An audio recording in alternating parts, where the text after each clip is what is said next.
Here we are. We're back at it. David, it's great to see you. Good to see you, Mark. How you doing? I am good. We are in the throes of February 2022. There you go. Spring is almost here. What is it?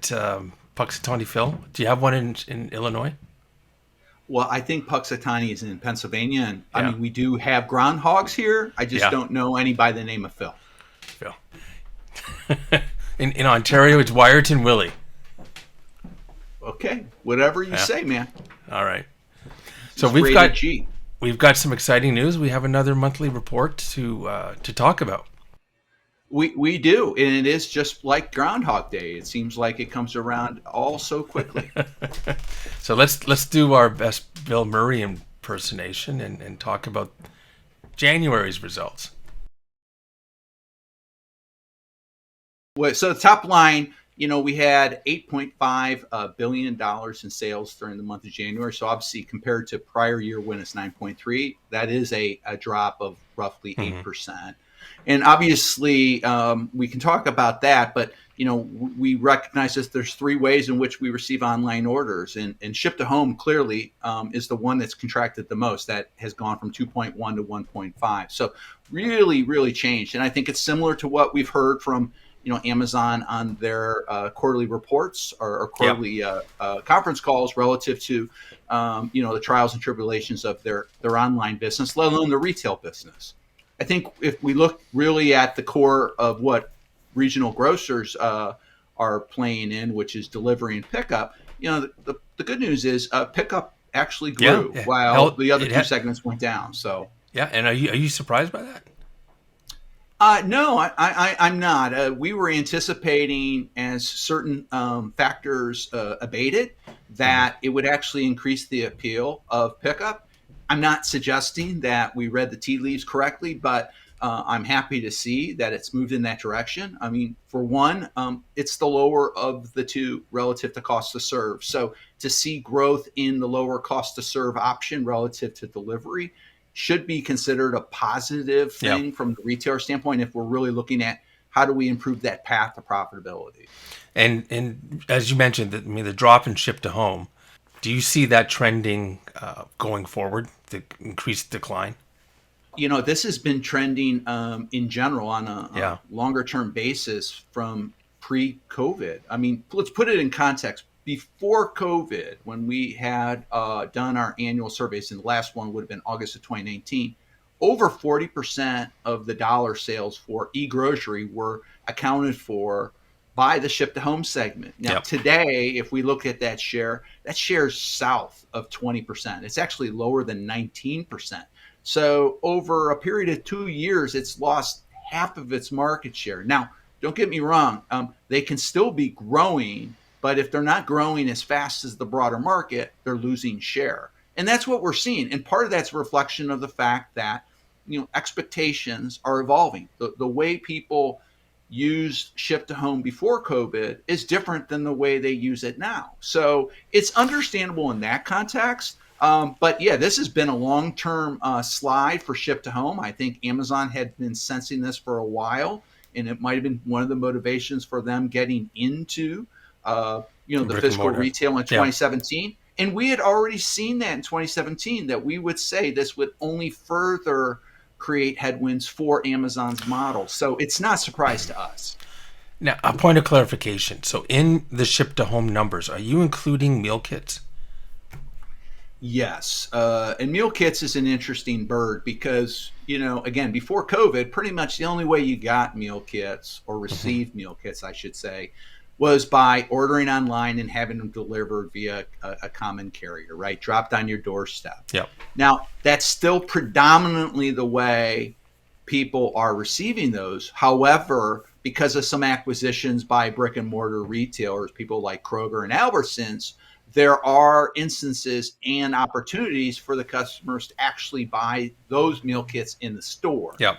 So when we ask about meal kits, we talk about meal kits in a very specific way and hope that the people understand that relative to how they receive those items. So yes, for the most part, meal kits falls within the ship to home segment. Very good. Very good. Anything else you want to call out about this graphic? No, I think we're good. Yeah, I was just, I tried to be pithy in my comments, Mark. So, it's not just throwing stuff out there to fill the air, as you know. It's quality over quantity. So let's get to it. I think, Yeah. folks, we're going to have an unscripted version.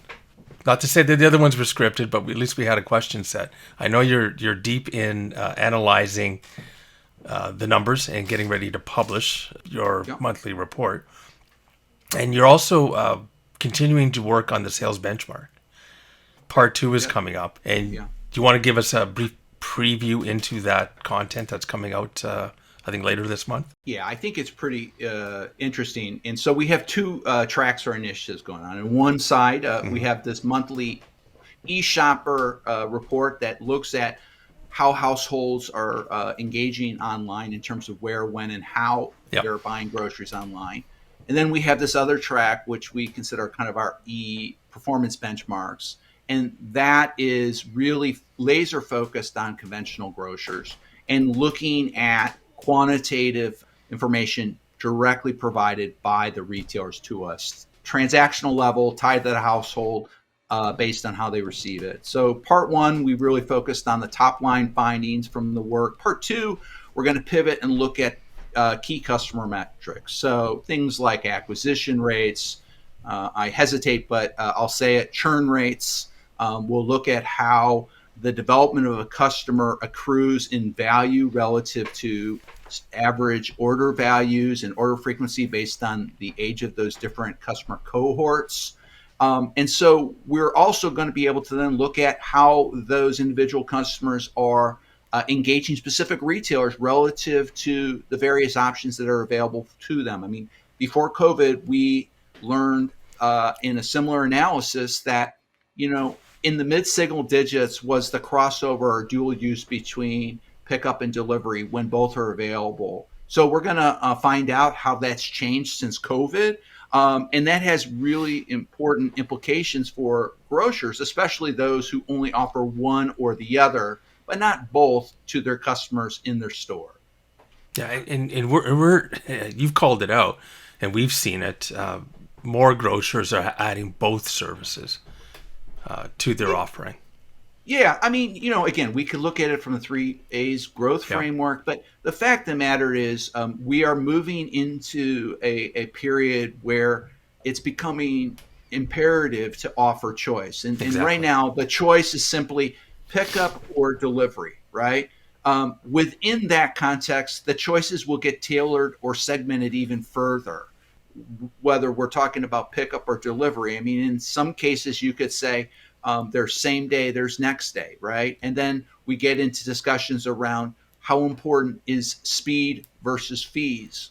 And depending the customer we're talking about, or even the retailer, the considerations and the choices that end up being made by both the customer or the retailer could be different. So it's really important to be as close to your customer as ever and understand who they are and why they shop with you, but also then put that in the context of, how do you compete within your market and what are your capabilities so that you can execute those strategies. Yeah, great point. Great point. Can't wait to next month. David, how can viewers get a hold of you? They can get me through my email at david.bishop@brickmeetsclick.com. They can follow me or connect with me via LinkedIn, or they can send you a note and then you can send me a note and we can go from there. Absolutely. I'd be happy. By all means, reach out to me, Mark Fairhurst, mark.fairhurst at mercatus.com. I'd be happy to share David's other aliases with you so you can check your shopper records. David, as usual, it's a pleasure. Till next time. Oh, great. Thank you, Mark. I appreciate being invited back once again. Bye-bye. Bye-bye.